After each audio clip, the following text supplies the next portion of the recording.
vos journées, planifiez vos heures et vous aurez le contrôle sur le temps et le diable ne viendra pas vous détruire.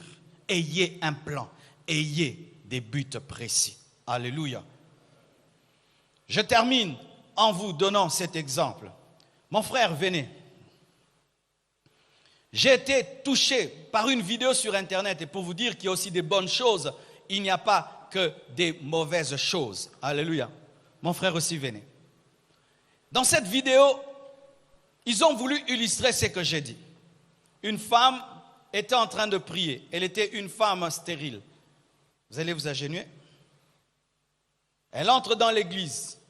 Elle commence à pleurer. Non, vous soyez debout. Lui, à genoux. Elle pleure, elle pleure, elle pleure. Elle était stérile. Elle demandait à Dieu un enfant. Alors, un ange était là. Mettez-vous ici. Dieu exauce la femme. En esprit, elle ne voit pas. Qui peut me donner un téléphone? Même celui-là. En esprit, elle ne voit pas. Que ses pleurs sont exaucés. Que Dieu est en train de bénir et Dieu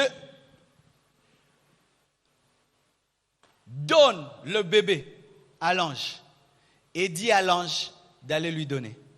Pendant que l'ange s'approche pour lui donner le bébé qu'elle a attendu des années, comme elle était entrée dans la présence de Dieu sans éteindre le téléphone, on l'appelle. Prenez. Et tout d'un coup, elle arrête de prier.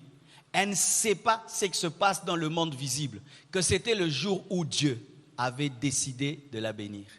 Et pire, elle n'ouvre pas seulement elle ne répond pas seulement à l'appel, elle se lève, elle arrête, elle rentre à la maison parce qu'il y avait un rendez-vous.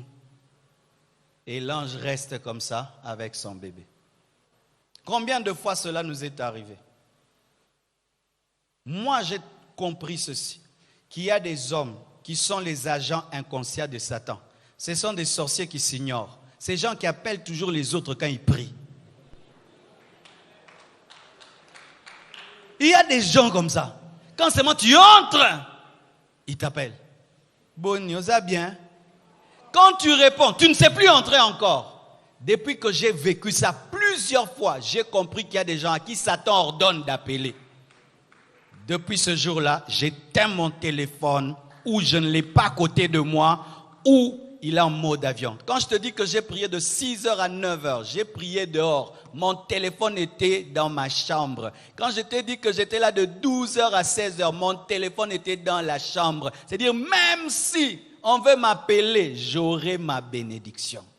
Combien de fois ta bénédiction était là et tu as arrêté de prier pour répondre à un homme? Alors que lorsque vous allez devant des hommes élevés, pour ne pas être dérangé dans votre conversation, vous-même, sans qu'on vous dise, vous éteignez, parce que tu ne veux pas rater une parole de cet homme. Tu ne veux pas perturber votre conversation, mais tu te tiens devant le roi des rois, le Seigneur des seigneurs, le Dieu tout-puissant, avec un téléphone ouvert, pour dire quoi? Satan, si tu veux déranger notre conversation, dérange. Il n'est pas important pour moi. C'est pourquoi vous sortez et vous ressortez et ressortez de la présence de Dieu sans être bénis. Pourquoi?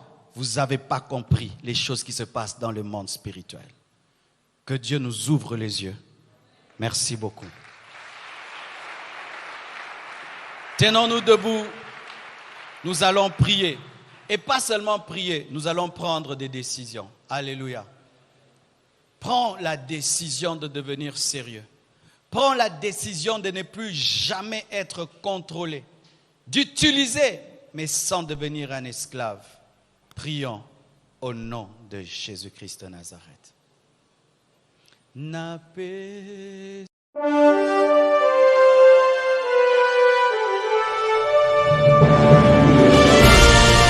My Gospel Africa,